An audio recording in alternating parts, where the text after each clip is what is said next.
GM, I'm here with Christian Montoya, product lead at Metamask. Thank you very much for doing this, man. Thank you. Yeah, Thank you for having me. We're going to talk about mass adoption today, but my first question to you is, what do you think is preventing mass adoption in crypto right now? So I think right now there's a huge narrative among people who are not crypto natives, who are not actively using crypto, that crypto is dangerous, that if you start using crypto, if you start trading, you're probably going to get scammed eventually. Right. You might get drained, you might get hacked, and I think for a lot of people, that's something that makes them extremely uncomfortable, and they're not willing to take that risk. And if you talk to people who are actively trading crypto, who are actively using wallets and exchanges and doing things on chain, a lot of them will say, oh, that's just part of their risk profile. Like, they have been scammed in the past. They know that that's something that is a risk. And in some cases, they'll even say, oh yeah, I might get scammed, but I'll eventually make the money back, trading, like it's just part of like the game, right? Yeah. And so they'll just say, charge it to the game, I'm gonna keep trying, and so it's something that it may be acceptable for people who are currently speculating in crypto as part of their risk profile, but for mass adoption, most people are not gonna be comfortable with that. And so I think that until we can ensure that you can onboard to crypto and use crypto products without having to worry about being potentially scammed, I think a lot of people are just not going to be interested, and we're not going to convert a huge portion of people to actually use crypto products. Yeah, man, for sure, and that makes a lot of sense to us. So let me ask you this. What are you guys doing particularly at MetaMask to, kind of drive this mass adoption? Yeah, so security tooling and security products are like a huge focus at MetaMask, and I would say it's like one of the primary things that we're focusing on right now.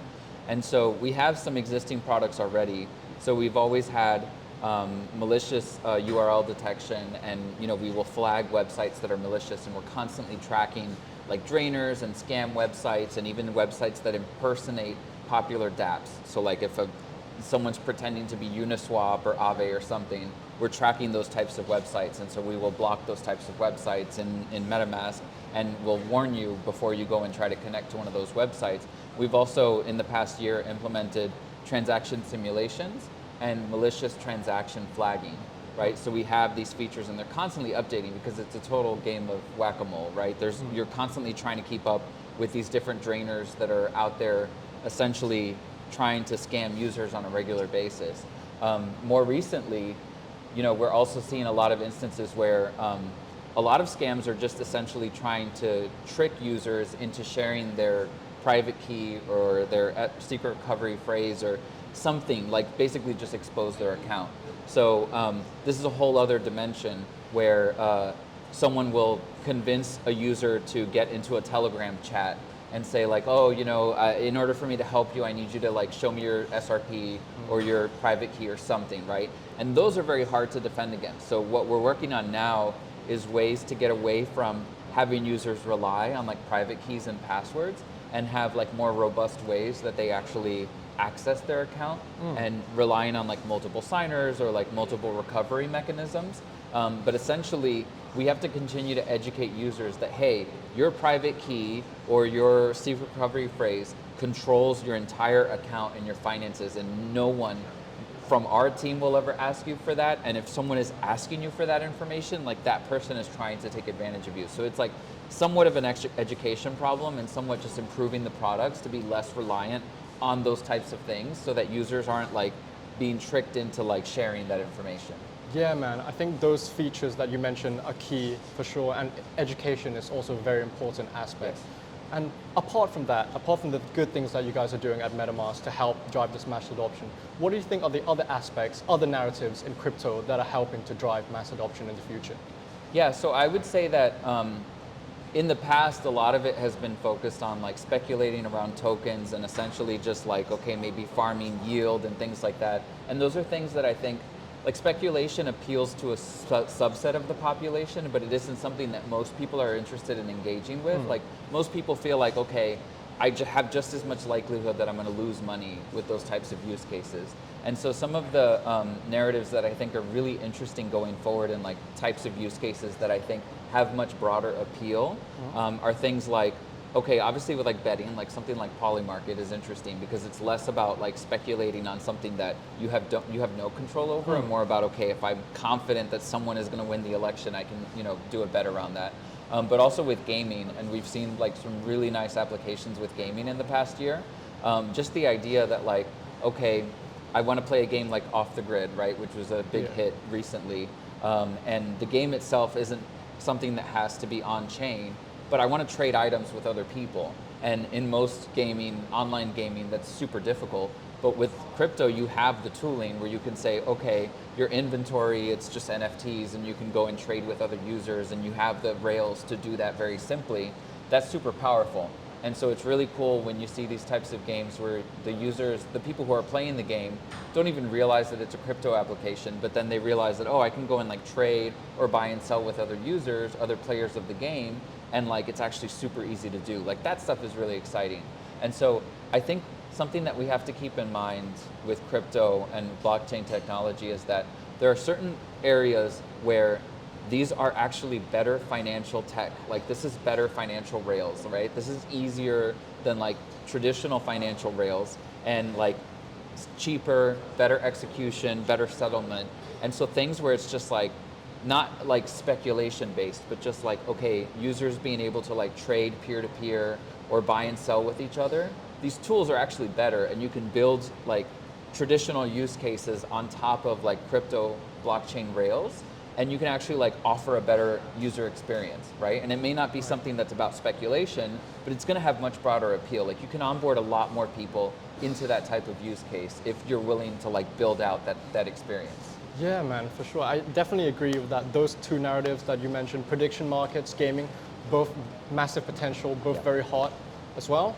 So let's look more forwards into the future. Let's say if this mass adoption really happens, what does that look like for you in a world where crypto is adopted, blockchain technology is adopted, and when do you think that will happen?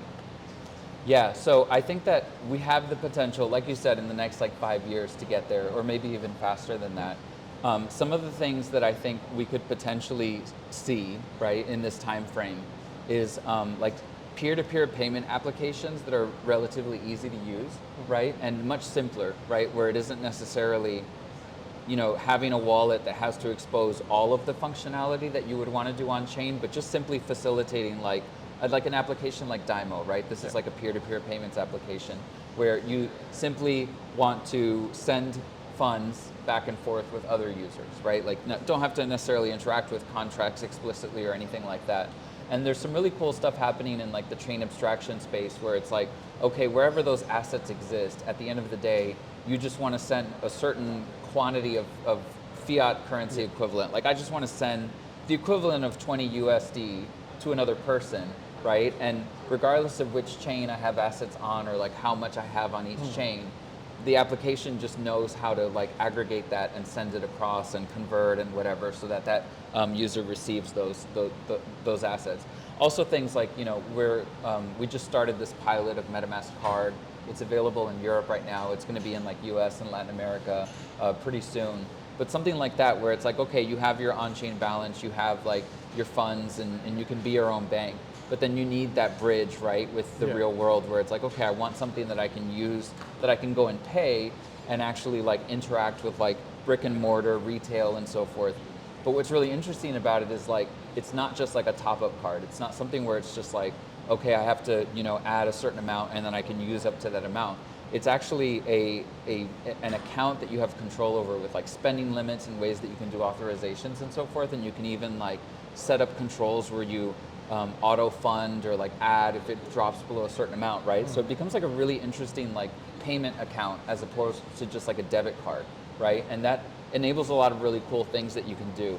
I'm also going to mention that like there are a lot of cool things you can do with crypto and blockchain technology around like reward systems. And I think that that's something we're going to see a lot more innovation around. We're going to see a lot more applications experimenting with this, where you can say, okay, now I can like connect you with rewards from different providers because it's all on these like public blockchain rails that we can all like build around. It's very simple for me to like make those connections and provide those rewards. And I can like use points systems or use tokens, but I can like set up some really nice ways that you can claim rewards, that you can use credentials to say, okay, like I'm eligible for this reward because maybe some of the credentials are, I'm a citizen of a certain country, or I have a certain balance, or I've performed certain actions in the past, or I've onboarded, referred a certain number of users. Like you can do all of that on chain, and it becomes really nice because it's like composable, and you can build some really elegant systems on top of that. So I think that like now that we have like with the L2 ecosystem and